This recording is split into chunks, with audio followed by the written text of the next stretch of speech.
Bagaimana oknum-oknum polisi, ini anak buahnya Kapolri ini, bekerja di mana-mana menjadi kontestan pemilu. Dalam pemilu ini nggak usah angkat dada.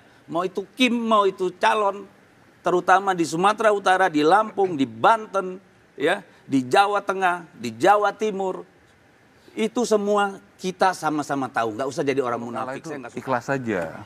Enggak, kalah itu udah, berat, ya, gitu. Kalau belajar negarawan itu pernah menang, pernah kalah. Pak Prabowo itu berapa kali kalah? Nggak usah terlalu songong lah. Ya. Nggak usah terlalu songong. Udah biar Bung Deddy arah dulu, selesai dulu. Dari tadi songong melulu lu soalnya. Nggak usah terlalu songong kita. Memang berat kalah itu. Iya. Oke, silakan. Sabar aja. Ya memang lebih enak jadi kaki tangan oligarki kalau. Oke, berhenti Bung Deddy, biar arah dulu. Kasih. Ya udahlah. Memang berat kalah itu. Nah, jangan terusin lu kayak perempuan. Jangan. Lu udah menteri aja masih kayak perempuan, lu heran. Udah, biar arah dulu. Maaf, saya gender based ya. Menjadi elemen-elemen yang tercover. Oke, saya berikan ke Bung Deddy. Tadi ada sinyalemen Mas Umam bahwa PDIP tumbang di kandang Banteng di Jawa Tengah. Gimana Anda menjelaskan itu? PDIP tumbang di kandang Banteng. Kalau ngelawan negara pasti tumbang, Pak. Melawan negara? Melawan negara pasti tumbang. Jadi kan partai politik itu. Gini, ini sudah dibicarakan secara resmi. Di Komisi 2 kita mengorek dan itu diakui, bahkan diakui Bawaslu bagaimana PJ bergerak sampai lurah dan RT Kepling kalau di Sumatera Utara. Itu sudah dibicarakan secara resmi. Juga di Komisi 2 sudah diangkat bagaimana oknum-oknum polisi, ini anak buahnya Kapolri ini, bekerja di mana-mana menjadi kontestan pemilu ilegal.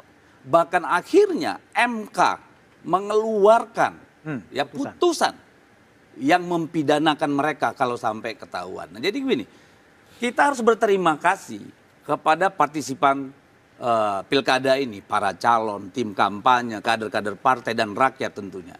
Sehingga nggak ada darah yang tumpah di Republik ini. Kan begitu. Tapi kita harus bilang sama polisi, sama ASN, hei kalian tuh dibiayai negara untuk menjaga aturan dan konstitusi. Karena kalau praktek ini diteruskan, negara ini mau jadi apa? Kita ini tidak ada keributan bukan karena hebatnya TNI Polri, Pak. Tapi rakyat kita semakin dewasa. Partai politik makin dewasa, yang nggak dewasa ini yang punya kekuasaan, Pak. Karena itu sangat telanjang. Dan rakyat silakan lihat di berbagai media sosial, di bawah bagaimana mereka bilang, suka-suka lu lah. Suka-suka lu lah. Daerah seperti Sumatera Utara, kurang telanjang apa? Wakapolda, PJ, sampai kemarin tuh, yang namanya PJ, itu masih ngumpulin ASN, patuh dan taat. Di Kapuas, di Kalimantan Tengah masih. Bansos sampai di semua provinsi, di semua kabupaten dan kota di Sumatera Utara, telanjang, tidak ada apa-apa. Jadi ini adalah kedewasaan politik yang tidak dewasa instrumen negara. Makanya tadi saya bilang, yang menang dalam pemilu ini nggak usah angkat dada. Mau itu Kim, mau itu calon, terutama di Sumatera Utara, di Lampung, di Banten, ya, di Jawa Tengah, di Jawa Timur. Itu semua kita sama-sama tahu, nggak usah jadi orang munafik, saya nggak suka. Ya, jadi itu sudah sangat telanjang, kita mau bilang apa? Dan anomalinya sangat jelas. Ambil contoh Banten. Itu 1 minggu sebelum coblosan, itu 77% versi LSI, elektabilitas Airin. Di 30-an% itu Andrasoni. Secara logika politik, kecuali ada kejadian luar biasa, orang waras nggak akan terima Airin bisa sampai segitu. Itu sangat tidak masuk akal. Siapa yang bergerak? Kalau yang kami terima, yaitu tadi parcok itu. Parcok ya. Nah, di luar itu saya kira ini persoalannya lagi ya di kita kalau menurut saya. Rusaknya ini. Karena yang digunakan itu tidak saja money politik, tidak saja pengerahan aparatur negara, tetapi juga intimidasi dan ancaman. Di Sulawesi Utara itu sangat kencang. Bahkan kader partai dilarang. Ya, pasang spanduk, kampanye, itu terjadi. Di Jawa Tengah lihat saja. Hampir semua baliho, spanduk dari Andika dan Pak Hendy itu ditumbangin, Pak. Oke, baik Bung Deddy. Jadi apa yang terjadi sebetulnya di berbagai daerah? Pembelajaran banyak dari sini. Oke, baik. Bung Ara, demokrasi terancam mati. Apakah Anda juga punya kesan yang sama? Berbeda sekali, karena waktu Pak Jokowi itu kepercayaan publiknya bahkan paling tinggi di dunia. Ya, kepercayaan publiknya. Betul ya Pak ya? Habis itu Pak Prabowo 85%. Lebih tinggi lagi Pak. Kalau rakyat Indonesia nggak percaya Pak, Kalau hari ini ada yang nggak jujur, main ya, polisi juga kepercayaan publiknya tinggi, Pak. Ya, kejaksaan juga meningkat. Nah, kalau polisi kita bisa Boleh berdebat. gantian nggak? Ya, silakan biar Ara dulu. Ya, kalau kamu ngomong gantian ya. Kita nggak usah kayak anak kecil. Aku mau kasih tahu bahwa polisi kalau- beda. Oke, biar Ara dulu. Ya, Ngomong silakan, aja. silakan. Ngomong Udah, aja. silakan. Nggak apa-apa, silakan. Bukan kamu yang ngatur. Yuk, silakan. Ya, saya silakan. Jangan kamu yang ngatur. Di sini ada moderator. Lewat Silakan, moderator, silakan, silakan aja Ya, moderator. moderator yang ngatur bukan Yuk, kamu. silakan. Makanya saya bilang lewat moderator Nah, silakan. udah gitu ya. Emang kalau kalah itu ikhlas saja. Enggak, Kalau kalah kalau itu udah- memang Oke, udah, berat silakan, Ara. ya. Gitu. Kalau belajarlah negarawan itu pernah menang, pernah kalah. Pak Prabowo itu berapa kali Nggak kalah? usah terlalu songong lah. Ya. Nggak usah terlalu songong. Udah, lah. biar Bung Deddy Memang Ara itu dulu, selesai dulu. faktanya. Nggak, dari kok tadi begitu. songong melulu lu soalnya. Nggak usah Ya. terlalu songong kita. Memang berat kalah itu. Iya. Ya, Oke, silakan. sabar aja. Ya memang lebih enak jadi kaki tangan oligarki kalau gitu. Oke, berhenti Bung Deddy, biar Ara dulu. Kasih. Ya udahlah. Memang berat kalah itu. Nah, ya. jangan terusin lu kayak perempuan. Jangan Lu udah menteri aja masih kayak perempuan, lu heran. Udah, biar Ara dulu. Maaf, saya gender bias ya. Gak apa-apa. Tapi kayak anak kecil. Gak apa-apa ya. Oke, silakan Bung Ara. Bang, Tadi Udah demokrasi terus terancam lah, lu mati masih tadi. mancing aja nggak lu. kelas gitu ya. Ya nggak kelas tapi lu pancing terus. Udah Bung Ara, Bung Nggak Ara kelas tuh dulu. lu ngomong aja. Kenapa kepancing? Silakan. Kalau memang bagus kenapa kepancing? Ya kan? Berarti nggak kelas kan? Jadi kalau Pak Prabowo itu kepercayaan publiknya tinggi, ya kan? Ya sudah, terima itu. Ya, sekarang Pak Prabowo, Pak Jokowi itu rukun. Rukun. Ada yang nggak suka rukun. Ada yang mau memisahkan, ada. Nggak happy kalau Jokowi Prabowo itu rukun. Iya. Tapi Pak Prabowo bilang sama saya sama Pak Jokowi juga satu matahari, Mas Ara. Matahari aja Prabowo, begitu. Jadi kalau melihat kepercayaan publik tinggi begini Pak, ya, dan makin meningkat Pak, dan aman, pilkada aman. Kalau nggak aman nggak mungkin begini Pak. Oke. Ya, kalau nggak jujur nggak mungkin begini Pak. Kalau nggak adil nggak mungkin begini Pak. Kita di Jakarta sementara ini di bawah kok, terima kok. Kalau kalah terima kok. Apa kami demo-demo marah-marah? Enggak. Pak Prabowo bilang kita terima. Kalau memang kita kalah di Jakarta kita terima. Begitu. Oke. Jadi nggak cari-cari alasan, ya memang di Jakarta situasinya begitu. Kalau 2 putaran kita kerja lagi.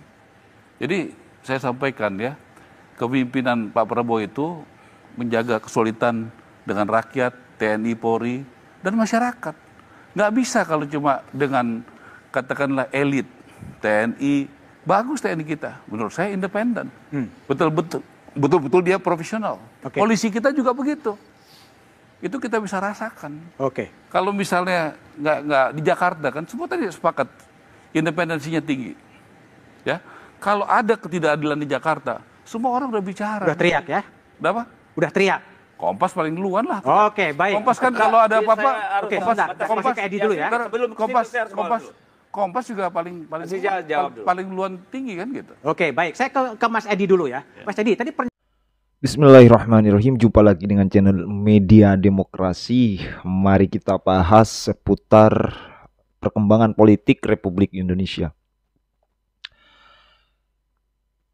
Tidak puas-puasnya ya kita membahas tentang bagaimana hari ini kondisi tentang Partai Demokrasi Indonesia Perjuangan atau kita kenal dengan PDIP. Kali ini Bang Deddy Sitorus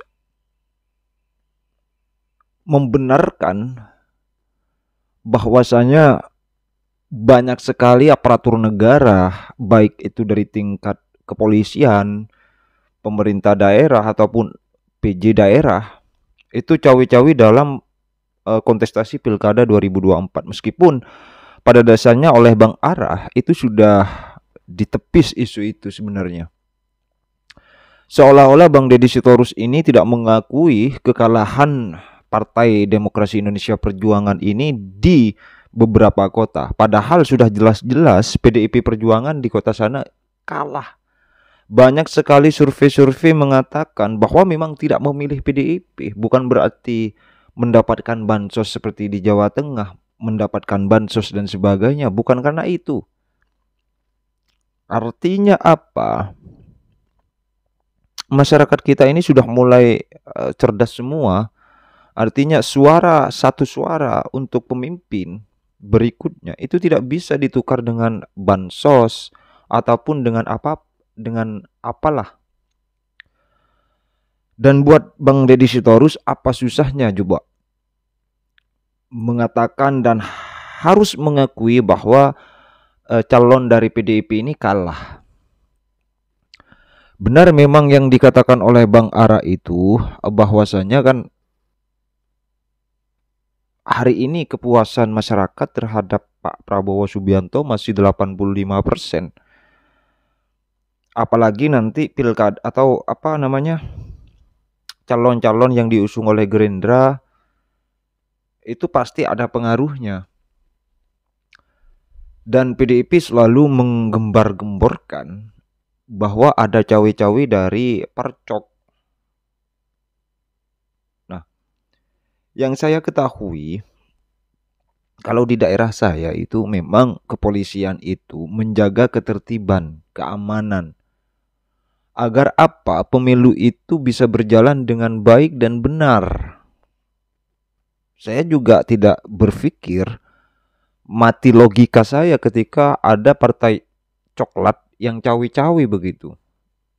Apakah memang saya yang tidak paham? Karena saya masyarakat kecil atau bagaimana saya juga tidak tahu. Yang saya ketahui tidak ada cawe-cawe di kota saya. Tidak ada cawe-cawe Percok ini dalam Pilkada 2024. Apakah memang saya tidak hidup di Jateng yang katanya Jateng ini adalah kandang partai coklat? Tapi yang saya ketahui, pasti banyaklah masyarakat yang melaporkan kalau memang antusias atau loyalis kepada Pak Andika misal di Jawa Tengah, bisa melaporkan bahwa kepolisian ikut campur. Kepolisian cawe-cawe misal, Percok ini cawe-cawe. Tapi sejauh ini tidak ada pemberitaan, tidak ada di media sosial bahwa Percok ini cawe-cawe dalam pilkada. Baik itu di Jawa Tengah, Jakarta, Jabar, dan Jatim. Apalagi di daerah-daerah lain kan begitu.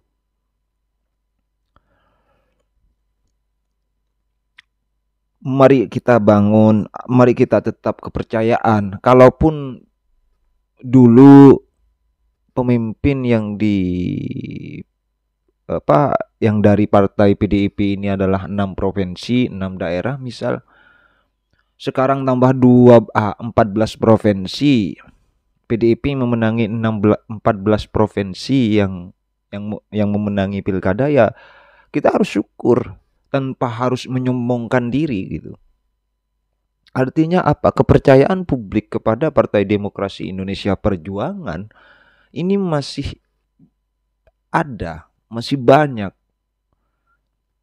Saya rasa PDIP harus menjaga ini, menjaga kepercayaan masyarakat agar supaya 2029 PDIP tidak tambah merosot.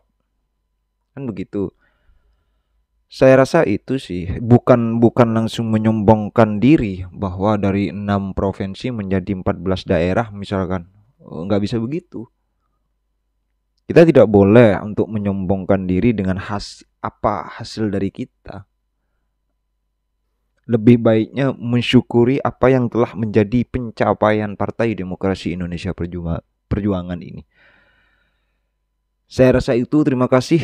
Salam sehat. Assalamualaikum warahmatullahi wabarakatuh.